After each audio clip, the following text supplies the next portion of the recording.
changing officials just a day before the game. Okay. And it's because federation protested, and it looks like you are siding with a particular federation. It's not a good look. I didn't like it. And there's also I raised concerns a bit about protection or security for the game officials. I think the response wasn't too sharp. It wasn't quick enough, and multiple times game officials were abused verbally, and in some cases almost physically. I thought that the response would be a bit sharper to prevent these issues from escalating. And so, yeah, those are the reasons why I'll give it a 9. I mean, those are a 0.5, 0.5. So put it together, you have a 1 mark. And that's the reason why I'll give it 9/10. But aside that, everything has been on point. Another major issue that came up was the fan attendance. And in that space, I don't think Morocco are to be blamed for that. It goes beyond Morocco. It goes beyond the host nation. It is an African problem. It is an African problem. The reason why a lot of folks in Ghana, the reason why a lot of folks in Nigeria, Senegal, Mali, all the countries that participated, the reason why they can't fly out in mass numbers, particularly from the native countries to the host nation, is because of the difficulty and the high level of expense traveling within Africa. Traveling within Africa is very difficult. Traveling within Africa is very expensive. So in that sense, if you don't have a lot of people at the stadium outside the host nation, or close neighbors, or countries that are close to the host nation in terms of borders, there is nothing Morocco can do. Because at the end of the day, if someone is in Manchester, and we recently had one of the games being played in Tangier, the semi-finals, one of the games were played in Tangier. Someone living in Manchester can board a flight, direct flight from Manchester to Tangier for 37 euros. But I'm in Ghana. Moving to Morocco, it will cost me over 900 euros. Someone in Lagos, moving from Lagos to Morocco, it will cost that person over $1,300. And this is a continent where largely the population falls below the poverty mark. So how then do you expect to see thousands upon thousands of people traveling to see their country play? In other continents, particularly in Europe, the reason why the Euros is you always have a near packed out stadium or stadiums for the games is because traveling is way easy and it's way cheaper.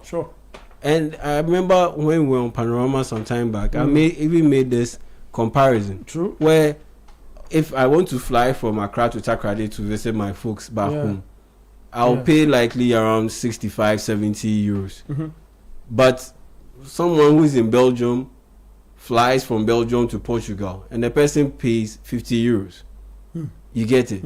So in that sense, movement is easy. You can board a train, go to a stadium to watch a Euro game, come back to your home country and sleep soundly without a lot of stress, and the next day you go to work. But if I want to go and watch a game in Nigeria and I want to go by bus, it's hell. If I want to go by flight, it's expensive. That is aside the stress I'll go through getting to the airport in the first place. The ticket price is high. Then you also have to factor in the stadium tickets. So when you put it all together, it makes it difficult for people to move around the continent to watch games. So that's why I wouldn't use the lower than expected attendance at the stadium as a negative. I won't use it as a negative against Morocco because it goes beyond them. It's a continental problem. It's not a Morocco problem or a host nation problem. there is nothing that they can do. So in that sense, when I review everything concerning the 2025 AFCON, looking at the quality of games, looking at the organization, how seamless it has been run, how smooth things have been in terms of logistics provisions, in terms of infrastructure. We all are admiring and have admired the quality level of the stadium, the playing surface, everything connected to the competition. And so I have absolutely no issues about ranking or rating this tournament and giving it a 9/10 mark. Like I said, the only issue I have has to do with officiating and the underlying issues that determine game officials that I didn't like. And on top of that, I believe the security for game officials, especially after games, could have been, in terms of the response, it could have been better and it could have been quicker, because we constantly saw teams going after referees after games, and it wasn't a good look. So take these two issues out. For me, it has been excellent. In terms of discipline as well, we all know there were reactions from players on field towards certain officials because of these same issues you raised. You feel CAF handled the situation with they are being investigated. These issues are being investigated. So that's as we speak. Of CAF, absolutely. I mean, did you like that? It's good. I'm pretty sure it's going to come after the tournament. They don't. I don't think they want a situation where in the course of the tournament you are handing out punishment to teams that could just got eliminated, or teams that are still in competition. Some of the players involved are still in competition. So you want it to end. Then you have a seamless transition into the next phase of or in the line of duty. And on top of that, some of the people who are likely to be involved are also, involved in the competition, either directly or indirectly. So it's best to let the competition, run smoothly, conclude. First. Okay. Then you can dish out those kind of punishment. But they have already dished out the punishment. Okay. You look at Samuel Eto'o, the president of the Cameroonian Football Federation. He has been punished. He's been given a 4-game ban, and he was fined $20,000 because of his behavior in that game between Cameroon and Morocco, where he was seen or captured on video vehemently protesting practically every decision the referee took. Yes, we all agree that the officiating for that particular game wasn't the best. It was far from the best. But if you are the president of the federation and you are seated very close to the CAF president, you shouldn't be acting that way. I agree. You shouldn't be acting that way. Example. You should be able to compose yourself. And on top of that, there was, even after that particular game, he the report coming in is that he charged towards a CAF executive member, and he even made physical contact with him. It wasn't major, but the fact is you made physical contact with him, and once you are in that position, you shouldn't do that. And because of the gravity of that situation and the personality involved, yes, he's been punished. And so what I see happening is that, especially those players from Algeria who attacked the referee on the pitch after the game and in the tunnel, I think those guys will be given heavy punishment in fines and in game bans. And so that's what I expect to see after the tournament concludes. But so far, like I said, so good. And I'll give the tournament a 9/10 mark. Fantastic. And I come to you, Manuel. Are you of the same opinion, or you have a few? 9/10 is just a little too much. In what Yao sums up. What do you think you put, or where are you putting it in terms of mark? The 2025 AFCON, we're reached now. I'd probably give it an 8/10. I mean, why similar. I mean, I think maybe everything. You want to talk about the negatives first. Feel free. Let me not obstruct you. No. I mean, the reason I'm saying an 8/10 is I feel like all the elements that were necessary for for the tournament to be good, I think that initially, at least before the tournament itself was made, they were able to put that together. So that's why I'm talking in terms of the structure, the organization, the movement around. We spoke about how in certain other African countries it will be quite difficult for them to host an AFCON just purely because of the movement that would be within the country. So at least within the country, I think they were able to make sure that teams were able to get to the tournaments. I think the point made about how expensive it was for other African nations to be there is quite important, because I think you noticed that with Cote d'Ivoire and the other tournaments, and also because of where Morocco is relative to where obviously there's a lot of interest in football in North Africa, but I'd say that the most passionate fans in Africa would probably be coming from around maybe West Africa, maybe Central Africa. And then so now to move them from where they are to now go to Morocco always meant that would be a struggle for for other fans to be able to get there and show as much support. I don't know if moving from a 2-year to a 4-year cycle might help this in terms of if there's an AFCON less often, it gives more people who want to attend these AFCONs the opportunity to maybe save. Maybe it means that when we get into 2028, at least when we get to 28, because for the next, I think, 2 years we have at least back-to-back AFCONs, but at least by the time we get 2028 and I'm moving to 4 years time, it can mean that the play, moving from, just because there's more time between it, almost like a World Cup, some people can actually maybe put some money aside and be more active towards making the effort towards being there. But like I said, I'm saying an 8 because in terms of the infrastructure and the facilities and the movements within the country, I think all that was provided for. And I think that at that point, all they needed was for the football to deliver. And the football itself, in some occasions, it has delivered. But if I'm being honest, I don't think the quality has been at the level that I was expecting at the start. And I think that also comes down to the structure. Since 2019, they moved to 24 teams. And obviously this year they switched from using the goal difference to using head-to-head. And I think for teams, for some certain teams, I think we spoke about that when Gabon were eliminated at the beginning. It had a benefit of, it created an incentive for going out to win games. Because obviously if it was just purely on goal difference, now you have a situation where I just need to maybe, if I run into a weak opponent, I probably score more. I just end up using that game to my advantage to stack up on goals, and by the end of the tournament, I don't really need to do much else. I can just go off on that. But I think you got to a point where you notice that the two teams that were not, obviously sometimes in a group you have two teams that are set to qualify. The other two teams were now in a position where they had to at least make sure that they had beaten the other team in the group to make sure that when they need to qualify, to make sure that they can secure their qualification.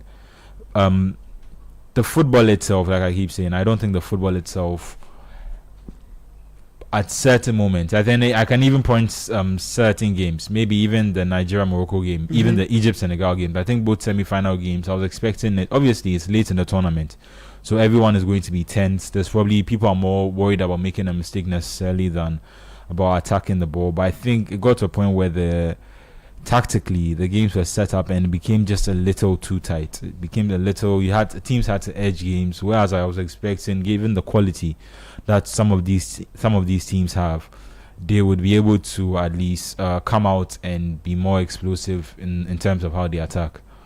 But overall, like I keep saying, it has been a good tournament. I like the fact that when we got to the semi-finals, we had 4 African coaches. I think this is only the second ever edition of AFCON where all the coaches who were involved, at least from the semi-final onwards, were African coaches. And I think that's just in terms of African football, I think that's a big step. For a long time, we've gotten very used to the habit of hiring foreign expertise into our football, and trying to, obviously because we have the infrastructure, we think that if you just go and hire a world-class coach, that's all. Not necessarily even a world-class coach, because with all due respect, obviously some of these coaches are AFCON winners, but like people like Patrice Baumel, and they are not necessarily, obviously maybe they found their niche, maybe I can use that word, they found their niche within the continent and they've been able to be successful. But I think you also notice that these are not necessarily the highest level of coaches available in terms of available to the people who are hiring for African teams. and I think you realize now that personally, that's my opinion, that we're now at a level where, with the amount of training and with the amount of effort that's gone into some of these African coaches taking their coaching badges, at least at that base level, we have African coaches who can match that quality. The quality you speak of, the level, what we saw at the semi-final, is it good to represent Africa and the knowledge in terms of the experience we have in coaching here, when you compare it to when we had coaches from the other parts of the world coaching these African teams at this stage of the tournament? I think so. Like I said, obviously at the top. Better? Is this year's better? Yeah, I think so.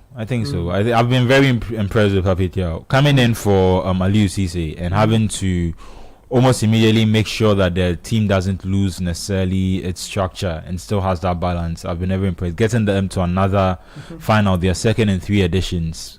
That to me has been really good. We've never, even when we're importing the foreign expertise, at least using the World Cup as a measure, we're never able to get beyond the quarterfinal. The first time an African nation made it to the semi-finals, they were being managed by an African coach. And I think that says a lot for the development, because I feel like sometimes in football, once you have an opinion, even when there's new information, people are not ready to challenge that opinion because they have it already set in their mind. But how do you call it? Looking at the quality that's being produced and like I keep saying, the effort and the improvement on the African continent as a whole. Because Walid, he's a CAF Champions League winning coach with Wydad Casablanca. So obviously that also shows that the quality, at least in terms of the teams within themselves, is also improving. The unfortunate thing for me was at the Club World Cup, we couldn't see a replication of that on the world stage. I think that was one of the best chances that we would have had to show that the African game has developed beyond that. None of the teams were able to get out of the group stage. I was impressed with what Sundowns did. They had a really interesting game against Borussia Dortmund, but none of the teams were able to get out to the group stage. So maybe there's still a little way to go in terms of the club level. But at the national level, I think that right now we have coaches that can probably compete with some of the best in the world. Great. 0539 986 996. 0539 986 996. The big issue that was on X yesterday, was whether the African Cup of Nations is just like the World Cup. Is it? The World Cup is the World Cup. I don't think any tournament can surpass it in terms of its grandeur. But I've stated this for a while that the AFCON is the best continental football tournament in the world, bar none.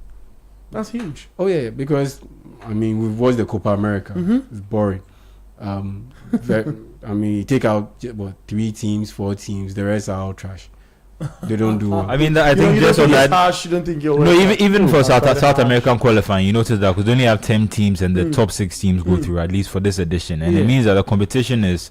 And you have teams, like he's saying, there are teams, 2-3 teams that are far better than everybody. Yeah, the Brazil and the Argentina, maybe Uruguay. Then you look. Then you have a situation. Then you have a situation where maybe Uruguay have a generational group of players, or Colombia have a generational group of players, or Chile have a generational group of players. The Alexis Sanchez, Arturo Vidal group. They ended up winning 2 Copa Americas. But aside that, you always have Argentina, Brazil, and pretty much nothing else.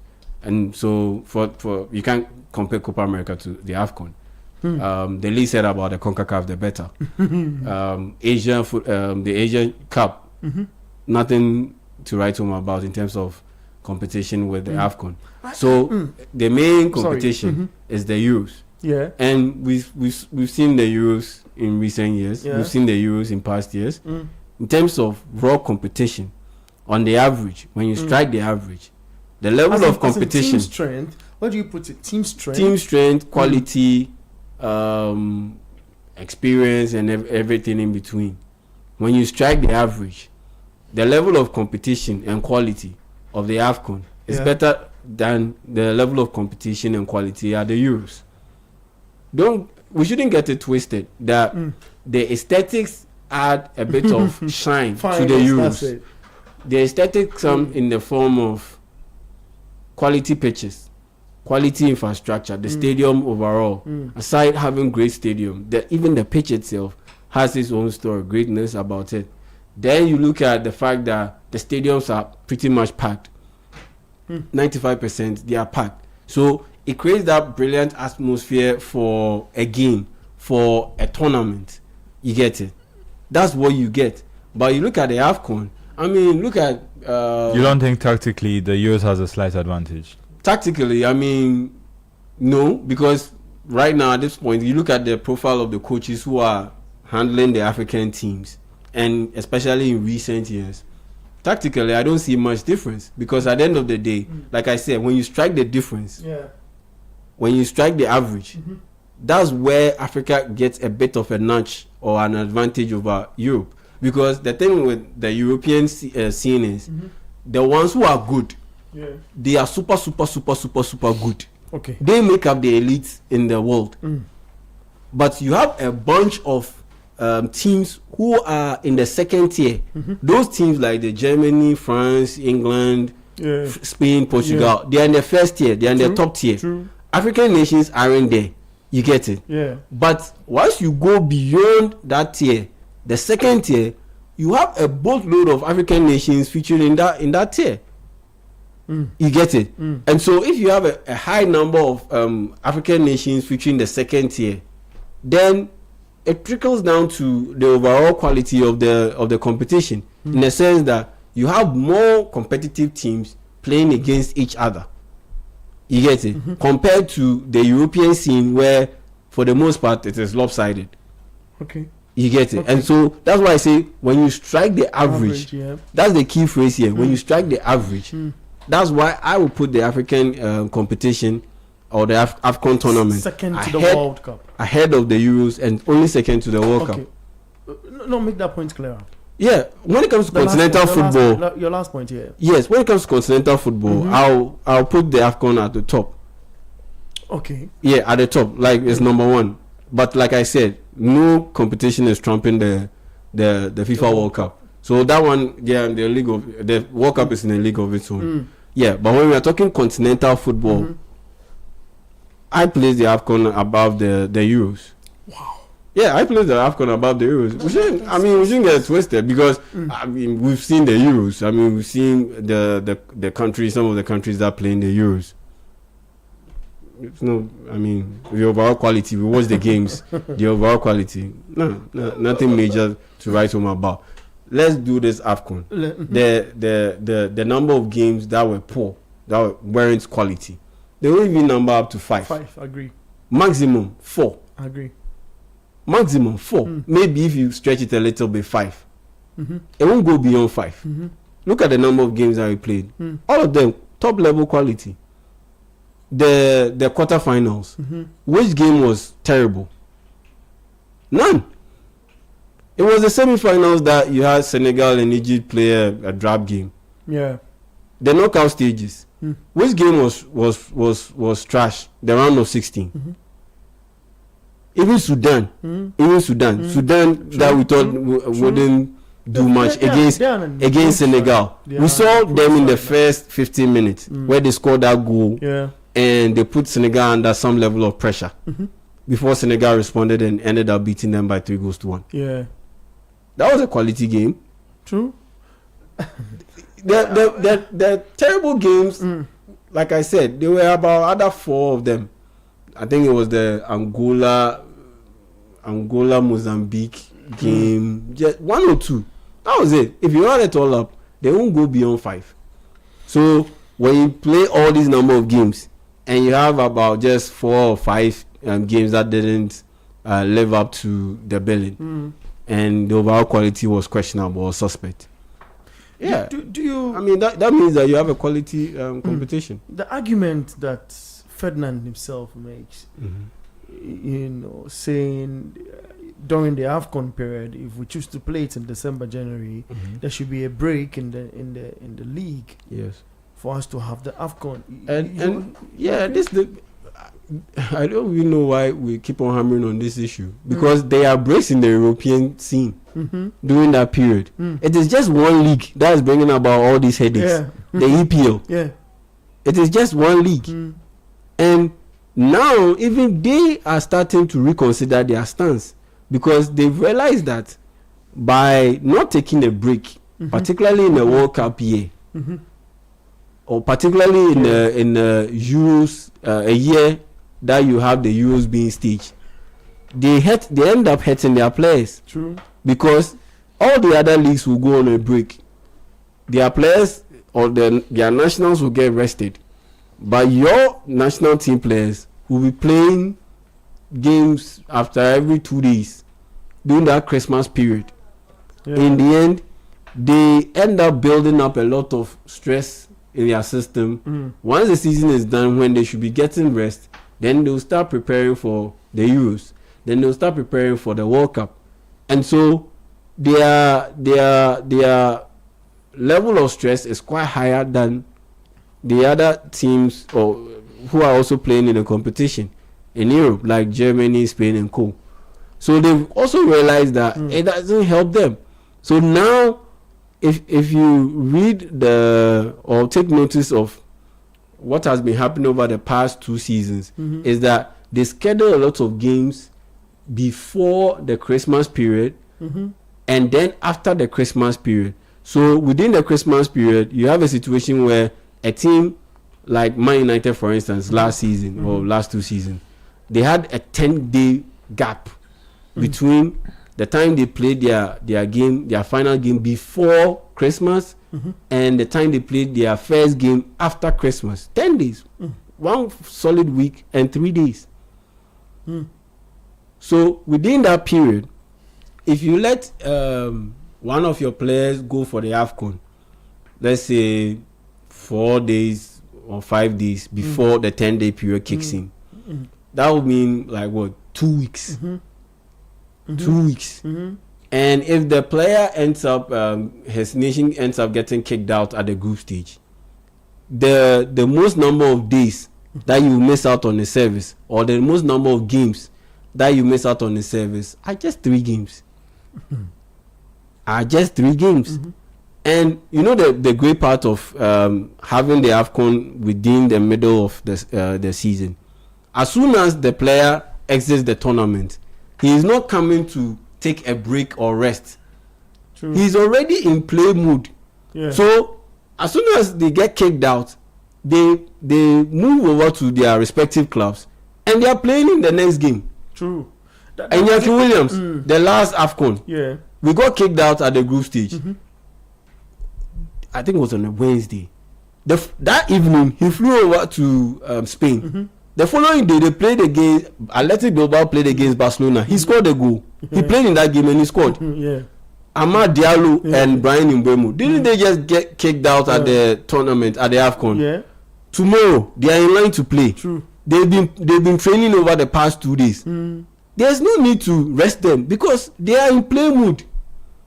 But when you have a situation where you move the AFCON to the end of the season, they play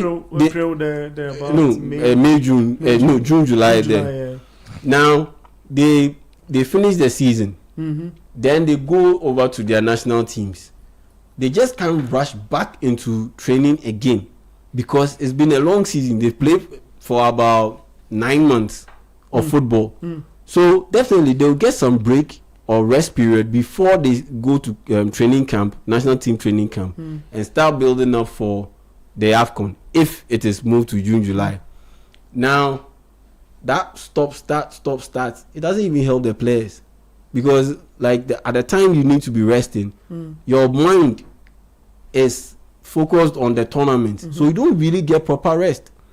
Then once you are done with the tournament, that's when you go on holiday. And you go on holiday, what that means is that by the time the preseason starts, you are not present. So if you notice, when the players go and play in those end of season competitions, and they get back to their respective clubs for the start of the next season, their build up is very, very slow because by the time they get back into training, they would have missed a huge part of the preseason. So it is now that they are coming to build themselves up again for the start of the season. But you can avoid all that if you have a situation where the AFCON is being played within the club football season. And the perfect example was the last World Cup, because it was held in Qatar and it was held in December to avoid the heat during the summer period, which is in June, July in Qatar. It gave us the perfect example and the perfect reason to believe that there's no point moving the AFCON play period. The closest bit of adjustment that they can do is to push it the start date from January to December to ensure that the competition ends before February. So this year's competition will end on January 18th, Sunday, which is mid-January. That's how they should do it. If they are going to tweak it, that's how they should do it.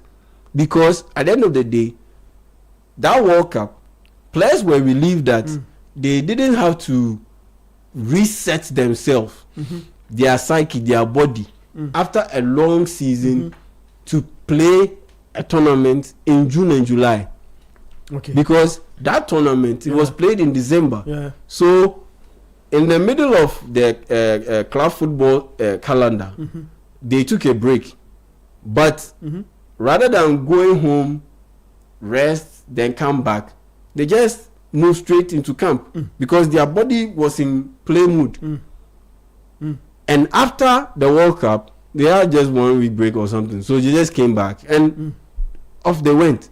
Fantastic. But if it had been the opposite side, where they play in June and July, in the heat of the summer period, then they go on break, they come back in just before the EPL starts, for instance, or the Italian league starts, for instance, in mid to late August. Then that's when they will start beginning their preseason, more or less. So to that end, you won't get the best out of your players in the early part of the season. You get it? But if you let them play at the AFCON, for instance, you have them in a situation where they are playing the competition. Great. The club football season, they are playing it out. Then they go and play the AFCON. They come back and they are still in playing mood to attack the rest of the season without having to take a break and do that whole stop-start thing. So for me, I think the AFCON, it's just brilliant. There's no need to change the schedule. There's no need to radically switch things.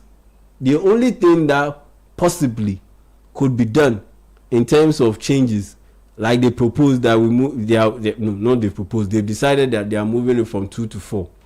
I think it's a good thing that they don't want to make it every 2 years, because as I've said, if you have a situation where you are playing the competition too many times, too frequently, it kind of dissolves the value of the competition. And if you make it 4 years, it's a bit too long. So find a middle ground, and the middle ground is 3 years. So for me, 3 years, a 3-year cycle to host the AFCON works for me. Fantastic. Bernard C. Europe. Sorry about that. Bernard C. Europe football didn't rise to what we see now just like that. The people believed in, bought it, and accepted it. So until we do same to our own, then we should forget seeing anything beautiful in our games. Judas Iscariot from Tishi sent the message to 0549986996. He sent that message to the line 0539986996. Do you think, Mano, the expansion of the AFCON 2025 also added to that bit of what we speak of now, adding to the competitive nature of the tournament, adding to how balanced it has become in terms of going out there and seeing teams compete and having lesser boring games and all of that.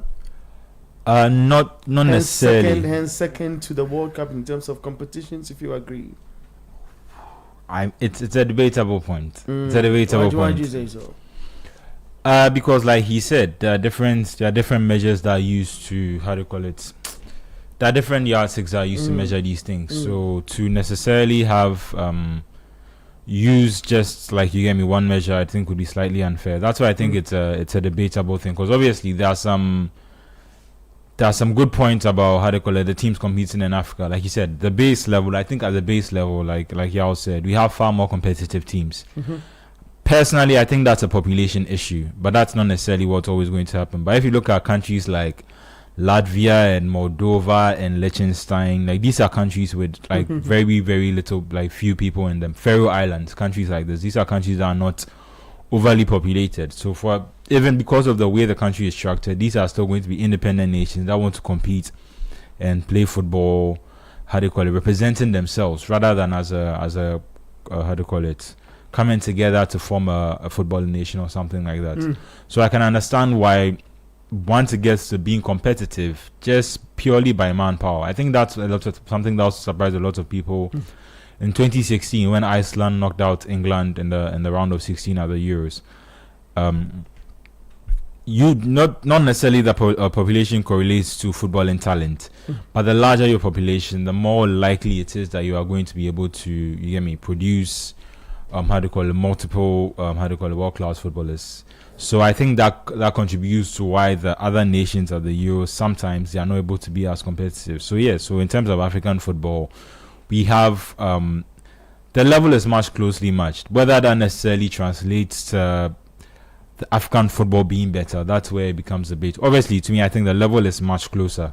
So the level from, say, a Nigeria to maybe a team like Mali, even though their success in the competition is vastly different, I think it's much closer than it would be from a team like, how do you call it, maybe England to even maybe Ireland, if that makes sense. So, So while just to get back to the how do you call it, while it means that the level is closer, I think that then makes a debatable point whether it necessarily makes this one better than the other, especially when there are so many other different factors, like you said, that you have to consider, like the product on TV, how it looks visually, the amount of fans that are able to fill the stadium, how do you call it, the quality of players that you have, which is also a key point. And this is not even necessarily from team to team. I'm talking like at the tournament as a whole. When we got to the semi-finals of the AFCON, one of the exciting points that came out was how we had 5 different AFCON Player of the Year's winners at that level.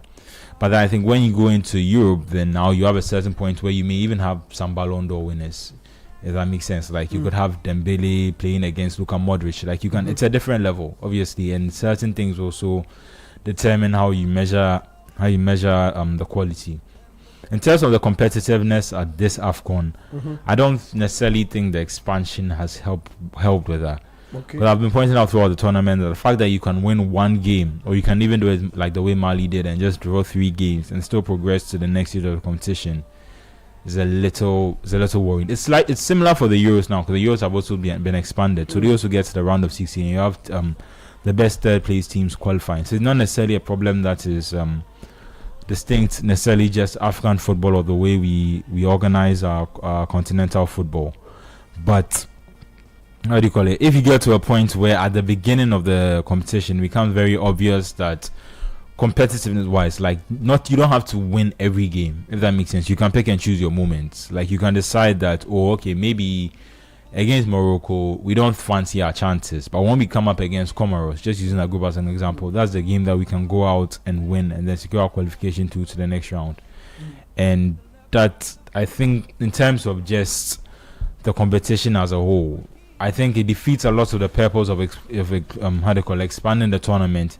If it gets to a point where, there's still going to be the cutting off process for at least even the first round is that loose. at that sense, then you might as well just make it a 16-team tournament, and then ensure that as soon as you get the 16 teams, the top 2 teams go through, and then it's cutthroat like that. Once you leave it to the point where a lot of third place teams like Tanzania can scrape through, teams like Angola who were not, how to call it, in any way contribute to the tournament, still had a chance to make it through to the last stage. I think that might create problems later on. But just going back to this tournament, I don't think it should be necessarily be measured just on this tournament. Obviously, Morocco have done a good job in terms of the hosting. Going into the next tournament, that's where it gets interesting, because you notice that a lot of tournaments these days are no longer hosted by one countries. You notice that going back to the last Euros, you notice that going back to the upcoming AFCON, you see the next World Cup too is going to be hosted by 3 different countries. And I think that is where we need to start. That's where, at least as a continent, we need to start, because we're getting to that next level. So I just think that it's at a point where we need to find a way where we can make it as seamless as possible. Look ahead, transport between countries, which countries host the tournament. If you look at last year's CHAN tournament, that's where they tried the Kenya, Uganda, Tanzania. I think there's still a lot of lessons to be learned from there before we get to the next tournament. Fair, let's stay on the 3 countries. Just a quick one. I think the reason why a lot of people, don't necessarily rate the AFCON that high is because when the shocks come in the AFCON, they aren't highlighted enough.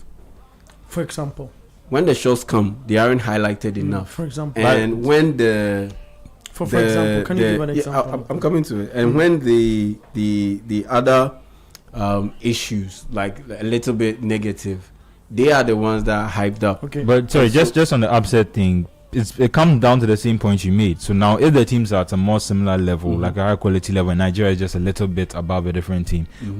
Even if, let's say, Sudan is able to beat Nigeria, obviously Sudan's an extreme example, but just because it's not Gibraltar, Spain, the gap isn't as wide. Obviously, it's going to cause less of a shock. But here's the thing where you have a situation where, let's say, Comoros beat Ghana the last AFCON, like the 2021 AFCON. Yes, it was a big shock. You get it? But it wasn't drummed up high enough. Really? Yeah, it wasn't drummed up. It was Ghana. I'm talking about collectively. It was a Ghana thing where we talked about it extensively. You get it? But once you have a situation... But I saw reactions from other parts of our guys, other part of the world, but the guys who do the job we do on TV, discuss it at length and felt that Ghana, has refused to go back to the basics, for example, and that has affected our game. And like I said, it wasn't highlighted enough. Okay. Let's say the Iceland run at the 2016 Euros. Even till this day, it's still being talked about. Okay. Till this day, it's still being talked about. Okay, but I understand you. The Zambia 2012 win at the AFCON is pretty much forgotten about. True. You get it? So we don't talk about those things enough. Would a 4-year gap thing solve that problem? It will make it worse. That's why I don't even support it. Think about it, 2 years. It's not even working. Would a 4-year period work? Look at the number of competitions that will come up within that 4-year period, Olympics, Commonwealth Games, and all those things. Yeah. It wouldn't even make a stick. And just on that point, like there's going to be a lot of Nations League now. Apparently, the African Nations League. Exactly. And no one knows what form necessarily that's going to take and how that would affect everything. It would even mess it up even more. And on top of that whole bit of like I said, the negatives is way too highlighted. That whole bit of Morocco, Mali didn't win a game, but they managed to qualify to the next stage. Big deal.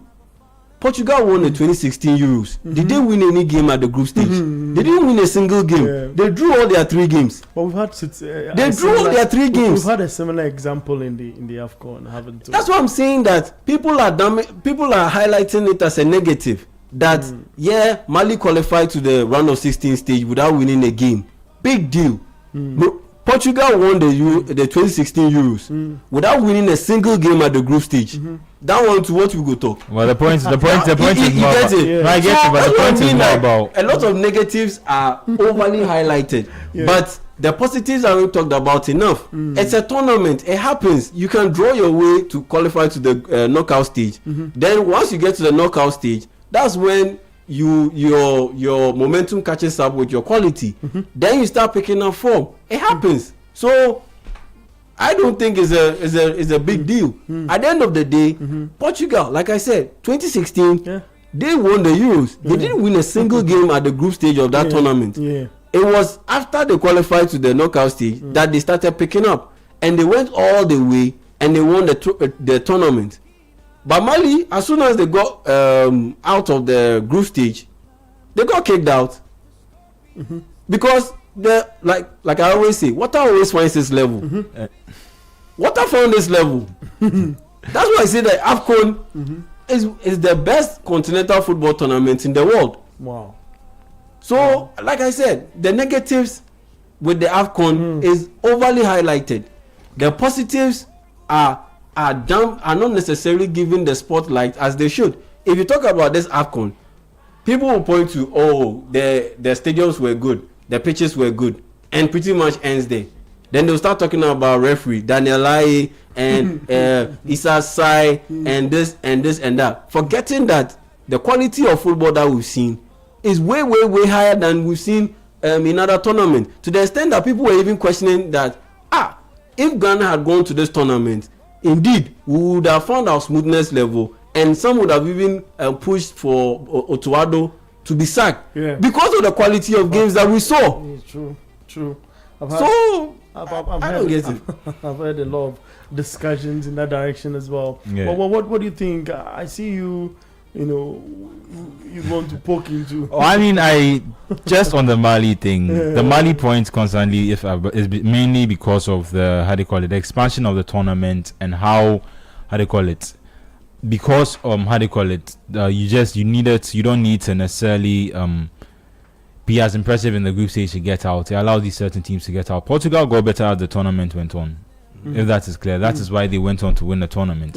And Mali did not score more than a single goal in the tournament. And I think it's worthy to question why you are making a format, because the main reason the format is being expanded is to include more of these teams, is to make sure that not necessarily Mali, but teams like Sudan, like will it improve attendance, for example, Kenya, Uganda, Tanzania?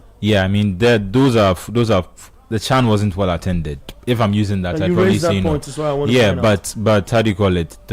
I think that going into an AFCON, these are countries with, obviously Morocco have won an AFCON, but I don't say football heritage, but if you see what I mean, there are a lot of people who would be more inclined to go to the stadiums because they don't usually get to witness these type of things. I think we've also mentioned the fact that Morocco have hosted so many events now that it made this tournament just another tournament that was coming for Kenya and all these other countries. And the fact that they don't host all these games, I think the ones that are in their countries, that is what's going to make people want to leave and to go and watch some of these matches. So overall, I don't think it should affect the next tournament. Before we go, we've got a bronze final tomorrow at 4 p.m.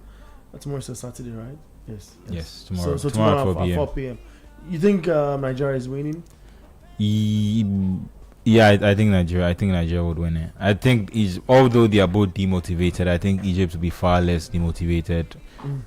Far more demotivated coming into this game, given what obviously Nigeria too are very disappointed coming off the losing not being able to at least make it to the final again. But not being able to make it to the final again. Okay. But I think that they also have more quality within their squad, so that even if they're able to change it up, they should be able to win that game. Hi guys, is the AFCON confirmed to be played every 4 years and in the December-January from 2028 onwards, or is just a proposal on the table with decisions yet to be made? Also, let's see if the spectatorship will be different when it's hosted by Kenya, Uganda, and Tanzania in 2027.